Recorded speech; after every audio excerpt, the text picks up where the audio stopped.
अस्सलाम वालेकुम dear students, welcome to learning with Mutahir. आज जो हम डिस्कस करने जा रहे हैं जी वो है फिन 611 की assignment number 1 spring 2024। Due date जी इसकी 29। आज एक्सटेंडेड डेट है। बहुत सारे बच्चों की रिक्वेस्ट आ रही थी सर इसके ऊपर ना असाइनमेंट की सलूशन से रिलेटेड गाइड कर दें। फिर मैंने कहा जी सबको इंडिविजुअली 1 बाय 1 मैसेज करने की बजाय एक वीडियो ही बना देते हैं। अच्छा जी, क्वेश्चन को रीड करते हैं जी। कहता है जी, Aisha is operating as a sole partnership in the business of organic skincare products. Beginning with the year 2023, he started entrepreneurial journey with initial capital 2 million. अब ये उसका ओपनिंग कैपिटल है। आपने ओपनिंग स्टेटमेंट ऑफ अफेयर नहीं बनानी और इससे आपका कैश इनफ्लो हुआ है। ये आप जहन में रखना, जब आप कैश अकाउंट बनाएंगे उसके अंदर इसको कैश इनफ्लो में लिख लेंगे, ठीक है। ऑन फेब, किस डेट को वो लोन ले रहा है जी, ये ज़रा गौर से पढ़ लें। On 1 Feb she manage secured funding ₹2 million from an organisation 5% per annum. अब वो फेब की फर्स्ट को वो लोन ले रहा है 2 मिलियन का, तो 2 मिलियन आपका ये भी कैश इनफ्लो है और उसके ऊपर आपने इंटरेस्ट जो पे करना है वो 5% पर एनम है। लेकिन ये पूरे साल का इंटरेस्ट नहीं होना, ये आपका 11 मंथ का होना है इंटरेस्ट, और ये आपके लाइबिलिटी में रिकॉर्ड होना है जो 5% इंटरेस्ट है, ठीक है।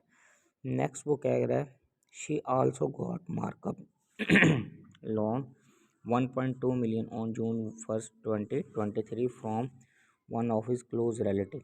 अब उसने एक और लोन लिया 1.2 मिलियन का, लेकिन ये विदाउट इंटरेस्ट है, तो इससे भी आपका कैश इनफ्लो होना है और ये भी आपकी लाइबिलिटीज़ में रिकॉर्ड होना है। ये साथ साथ चीज़ें मेंटेन करते रहना, अपनी प्रॉफिट एंड लॉस अकाउंट और बैलेंस शीट बना के और कैश अकाउंट बना लेना। अब आपके पास कैश इनफ्लो में एक 2 मिलियन आ गया है, कैश इनफ्लो में अगेन 2 मिलियन आया आपके पास जो लोन लिया है, और 1.2 मिलियन जो है ना वो आपका अगेन कैश इनफ्लो है, और दूसरा आपका 11 मंथ का मार्कअप इंटरेस्ट लाइबिलिटीज़ और एक्सपेंसेस के अंदर भी इसको रिकॉर्ड करना है, ठीक है। नेक्स्ट वो क्या कह रहा है, the external debt was expect to be used in capital expenditure and other business operations. कहता है जी जो आपने लोन लिए हैं वो किस पर्पज़ के लिए यूज़ होंगे, कैपिटल एक्सपेंडिचर्स के लिए। कहता है हर business sold 2,50,000 unit sold during the year at a unit sale price 9। अब ये आपके पास क्या आ जाएंगे, नंबर ऑफ़ यूनिट सोल्ड किए हैं, पर यूनिट का रेट 9 है, ये आपकी सेल्स होगी, इससे आपका कैश इनफ्लो भी होगा, ठीक है। और ये आपका प्रॉफिट एंड लॉस अकाउंट के अंदर भी रिकॉर्ड होगा सेल्स में। अच्छा जी, payment for salaries and wages 4,20,000, ये एक्सपेंसेस में है। फिर कह रहा है payment of raw material expenses, ये आपने मटेरियल परचेज़ किया 8,40,000, इससे आप दोनों सिचुएशन में कैश आउटफ्लो होना है, ठीक है, एक्सपेंसेस की पेमेंट में भी और रॉ मटेरियल परचेज में भी। अब वो कह रहा है insurance premium for comprehensive coverage 80,000, इससे भी आपका कैश आउटफ्लो होना है और एक्सपेंसेस में रिकॉर्ड होना है। एडिशनल एक्सपेंसेस इनकर्ड वो पेड 100,000, ये आपके पास आउटफ्लो होगा और एक्सपेंसेस में रिकॉर्ड होना है। Supplementary information provided by the Ayesha is as below. Additional expenses include 25% of manufacturing overhead expenses and the remaining for marketing expanding to expanding brand awareness and market reach।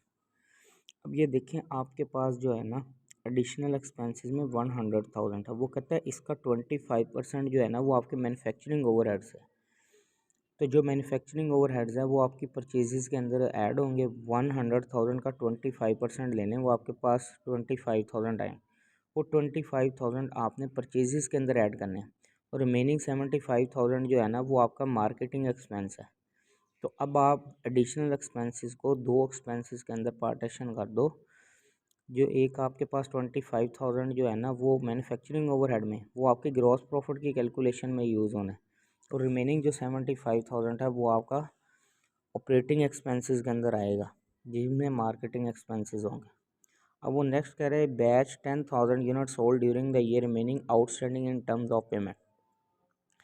अब एक batch आपने cell किया था 10,000 का, अब ये आपकी क्रेडिट सेल्स है, ये डेटर में रिकॉर्ड होंगे, और पर यूनिट कितना ऊपर उसने मेंशन किया था ना 9 रुपीज़ पर यूनिट है, तो 10,000 को 9 से मल्टीप्लाई करो, ये आपके पास 90,000 आ जाएंगे डेटर्स, ठीक है।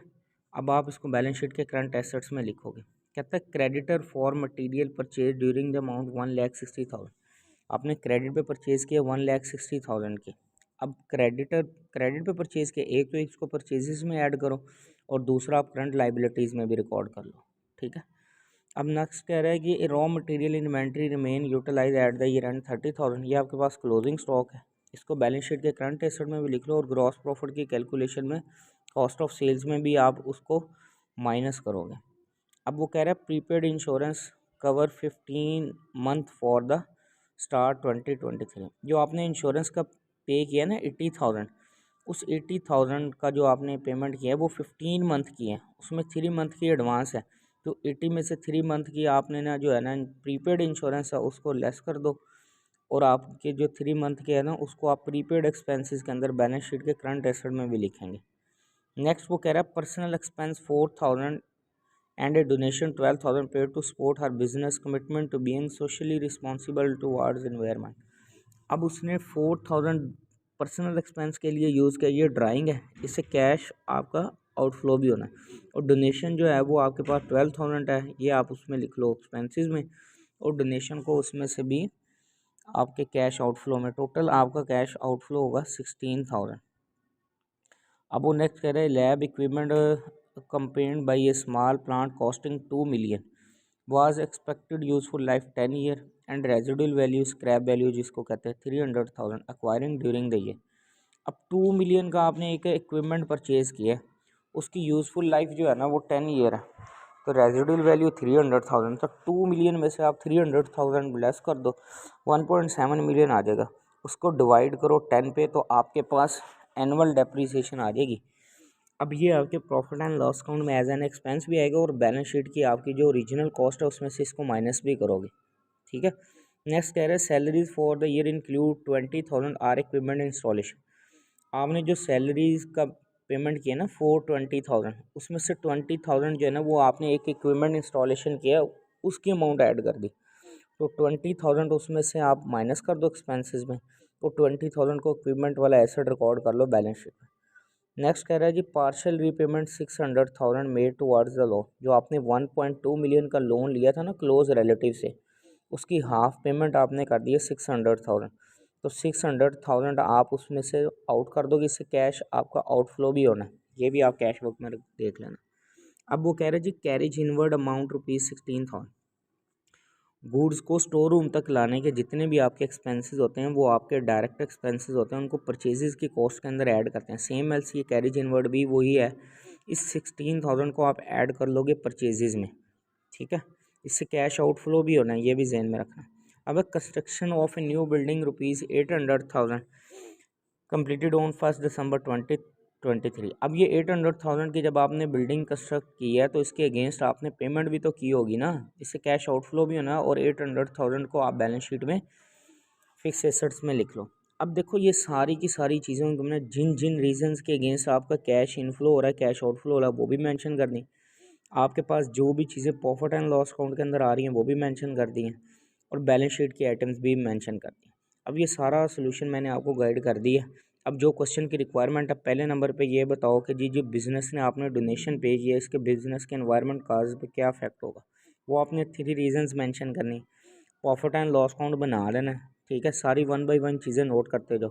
बैलेंस शीट इस सब्जेक्ट की सोल्यूशन फाइल किसी बच्चे को चाहिए तो व्हाट्सएप वाले नंबर पे कांटेक्ट कर ले, सोल्यूशन फाइल मिल जाएगी। इसके अलावा आपके पास फ़िन के जितने भी सब्जेक्ट्स हैं, MGT के, MGMT के, MKT, HRM, BN के, किसी सब्जेक्ट को कोई सोल्यूशन फाइल चाहिए तो मेरे व्हाट्सएप वाले नंबर पे कांटेक्ट कर ले। चैनल के साथ जुड़े रहिए, इंशाल्लाह नेक्स्ट वीडियो मिलते हैं। अल्लाह हाफ़िज़।